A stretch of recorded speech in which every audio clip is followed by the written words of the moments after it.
meus irmãos queridos, obrigado por vocês estarem aqui. Essa nossa quinta-feira é duplamente abençoada. Ela nos dá a oportunidade do culto na parte da manhã, uma palavra muito rica, trazida pelo irmão Léo. E agora a gente tem a oportunidade de falar ainda mais de perto com Deus. E esse é o nosso objetivo aqui. O nosso texto, dando continuidade aos estudos que estamos fazendo, estão localizados no João 11, 47 e 48.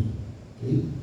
Então eu passo a ler. Então os chefes dos sacerdotes e os fariseus convocaram uma reunião no Sinédrio. O que estamos fazendo? Perguntaram eles. Aí está esse homem realizando muitos sinais milagrosos. E no 48, se o deixarmos, todos crerão nele, e então os romanos virão e tirarão tanto o nosso lugar como a nossa nação. Pode sentar. O Espírito Santo habita entre nós nesse momento. Faça com que a palavra seja clara e seja firme aos nossos corações. Que não saia da minha boca nada que não seja da tua vontade. Ó Pai amado, eu gostaria de fazermos, antes de a gente começar a falar um pouco do texto, a gente fazer um exercício de 15 segundos. Eu queria que vocês fechassem os olhos e imaginassem vocês do lado de Jesus e escutando ele falar: tira aquela pedra e sai Lázaro para fora. 15 segundos. Imagina você ali presente, escutando a voz de Jesus e vendo o milagre que estava sendo feito. 15 segundos.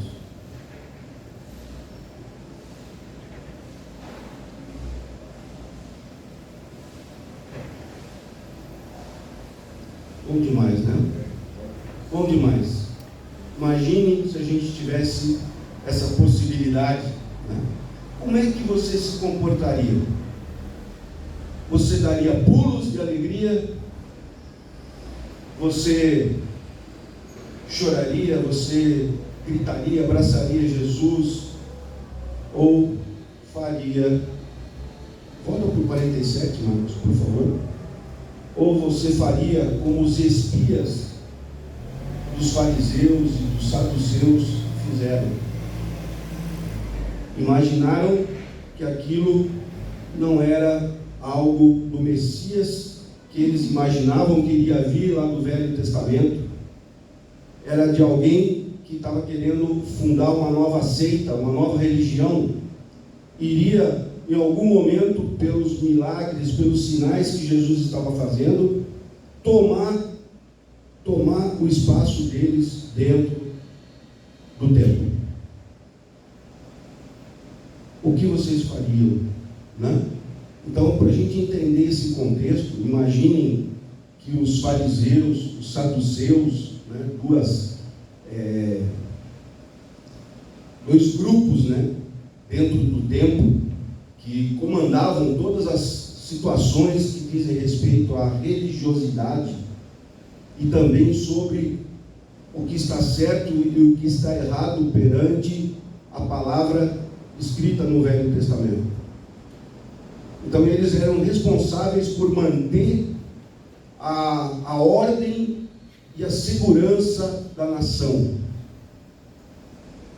Então, parte do grupo que não acreditou naqueles feitos, né, que a gente falou ontem, incontestáveis, saiu como espia, saiu como um espião, foi até os fariseus, aos saduceus, os anciãos, e falaram: olha, o negócio está ficando preto, o negócio está ficando fora de controle, ele está fazendo milagres de forma constante e cada vez mais difícil de a gente questionar os milagres.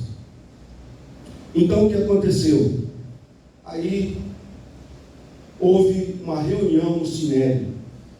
Essa reunião no Sinédrio, que era, obviamente, a maior autoridade na época para a nação judaica, era uma assembleia de juízes. Existiam dois tipos de Sinédrio: o de 20 a 23 juízes, que era um Sinédrio menor, para tratar de causas menores, e havia o grande Sinédrio, que tinha ao redor de 71 juízes, para tratar de grandes situações. E aí se juntaram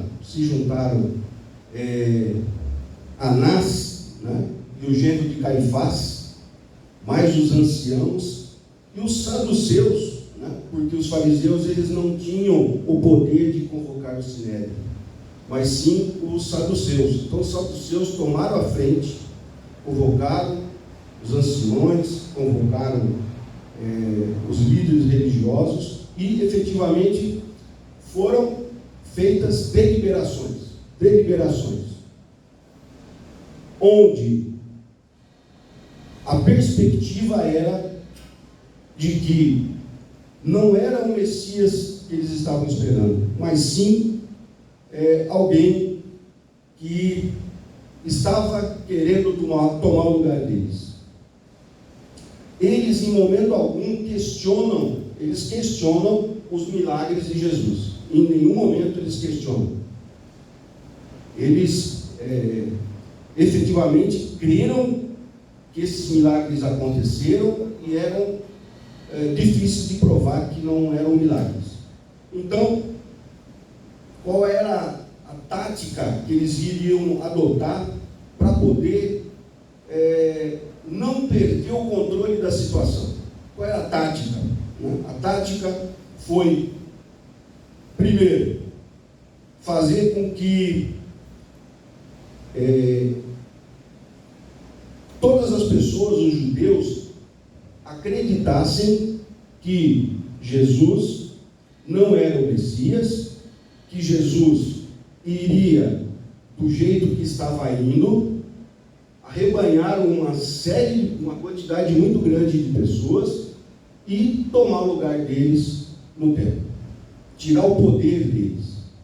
Além disso, no 48 a gente vê que eles usaram também do argumento de que se eles não fizessem nada, os romanos iriam vir e iriam falar: não, já que vocês perderam o controle da situação, eu vou tomar o controle. E aí eles seriam destituídos do cargo. Então eles estavam, sem dúvida alguma, pensando muito neles. Não estavam pensando em analisar a teologia da coisa. E aí, a preocupação com os privilégios que eles tinham, né? Então, eles eram a liderança, eles mandavam, desmandavam, diziam se estava certo, se estava errado, e eles não queriam perder isso. Não queriam perder.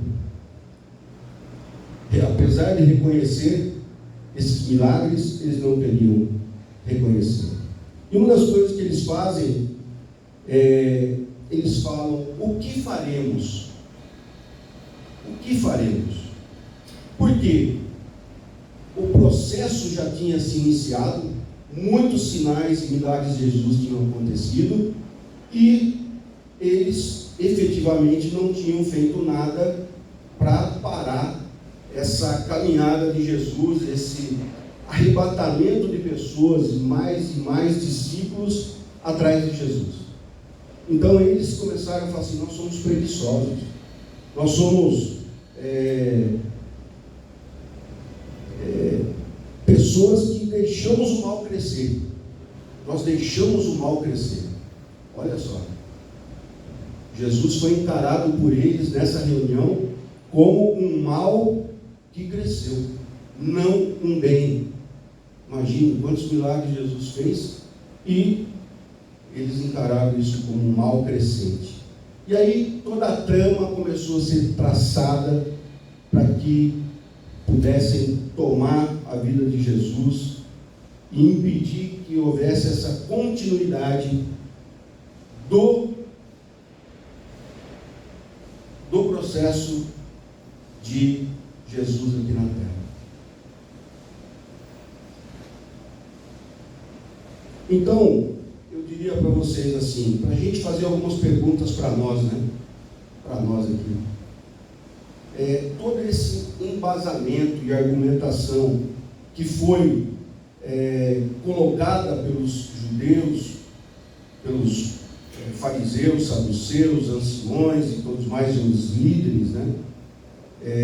Tinha um grande foco, e essa para mim é uma associação muito forte que eu faço hoje, com algumas coisas que eu vivi dentro da igreja, que é o domínio que muitos às vezes colocam de achar que é o meu templo, a igreja é o meu lugar, né? E eles comentaram sobre isso. O templo é nosso, o templo é nosso, a igreja é nossa. E aí eu faço a pergunta aqui para vocês: a igreja é nossa? Né? Nós estamos aqui por causa de nós mesmos? Eu quero poder, eu quero comandar a igreja, eu quero estar à frente da igreja, eu quero ter domínio sobre as pessoas. São situações que a gente tem que pensar. Para finalizar, meus irmãos, a grande ilusão que eu acredito que exista em nós pecadores é que o pecado muitas vezes se mostra como bem. O pecado muitas vezes se mostra como bem. E aí, essa manutenção do bem pode colocar Deus em segundo plano, ou como algo que não seja o bem para mim. O bem que eu entendo muitas vezes pode ser algo diferente do bem que Deus quer para mim. Temos falado sobre isso. Então, o pecado, ele não é apenas mal dos males, né? É também o mal que disfarça o ponto do parecer daquilo que é o bem. Então, muitas vezes a gente não se dá conta. Hoje a mídia interfere muito na nossa vida.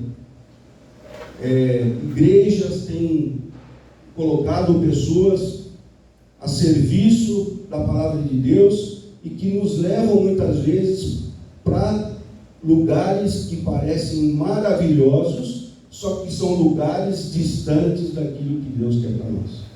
Então, para a gente encerrar aqui, cuidado, porque a gente pode se transformar num fariseu, a gente pode se transformar num saduceu, porque às vezes o nosso discernimento ele pode ser enganado pelo pecado. Então vamos tomar cuidado. Quanto mais firmados na palavra nós estivermos, quanto mais em comunhão com Deus, menor é a chance de a gente se equivocar, menor é a chance de a gente perder o controle da razão, daquilo que é o bem, para aquilo que nos leva para o caminho mais fácil. O caminho de Deus nem sempre é mais fácil. Obrigado. Amém. Glória a Deus. Amém. Graças a Deus.